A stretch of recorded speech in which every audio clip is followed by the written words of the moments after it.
Anche l'Ordine degli Ingegneri di Agrigento interviene oggi per la mancanza di fondi destinati dal PNR per il nostro territorio. Niente per noi, afferma il lapidario il commento degli ingegneri della provincia di Agrigento. È arrivato il momento di dire basta. La gente del nostro territorio è stanca e indignata, non vuole più assistere né a passerelle politiche né a scaricabarile tra i nostri rappresentanti politici, che da decenni hanno lasciato relegare la nostra isola e la nostra provincia all'ultimo posto di ogni classifica virtuosa, in primis le infrastrutture. Perduta anche la storica e ripetibile opportunità dei fondi stanziati con il Piano Nazionale di Resistenza e Resilienza, cosiddetto PNRR, tanto vale chiedere l'annessione alla più ricca e intraprendente isola di Malta. Ad affermarlo è il presidente dell'Ordine degli Ingegneri Achille Furioso. Nel PNRR non c'è traccia di programmazione di collegamento fisso tra la Sicilia e l'Europa, né di alta velocità per le nostre ferrovie, niente per lo sviluppo e l'adeguamento energetico dei porti della provincia di Agrigento, anche per il traffico crocieristico e mercantile, nessuna traccia di connessione intermodale tra le reti di trasporto ferroviario, stradale, portuale e aeroportuale.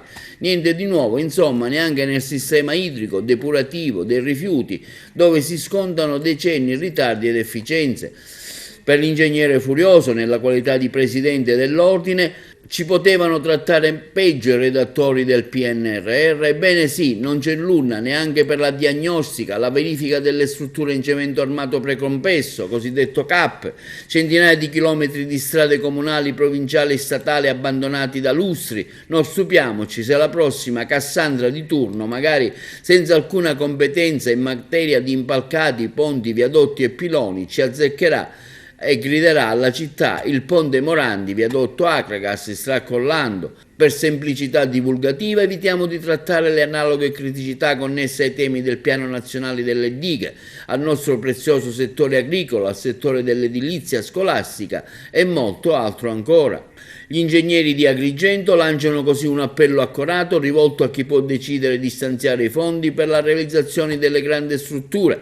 L'Ordine degli Ingegneri chiede così di dare subito un segnale alla nostra città di Agrigento, per esempio finanziando senza ulteriori indugi la viabilità stradale a nord della città, che collegherebbe la 640 con la SS 115, che permetterebbe il bypass dei centri abitati di Agrigento, Porto Empedocle e Realmonte. Sul tema delle infrastrutture, la rete delle professioni tecniche a cui aderiscono gli ordini professionali dell'area tecnica sta infatti organizzando per il prossimo autunno un evento finalizzato a lanciare un appello alle istituzioni competenti affinché vengono investite nuove risorse per la realizzazione di una serie di interventi infrastrutturali organici per potenziare il sistema portuale, aeroportuale, ferroviario e stradale a servizio della Sicilia centro-meridionale e soprattutto del territorio della provincia di Agrigento.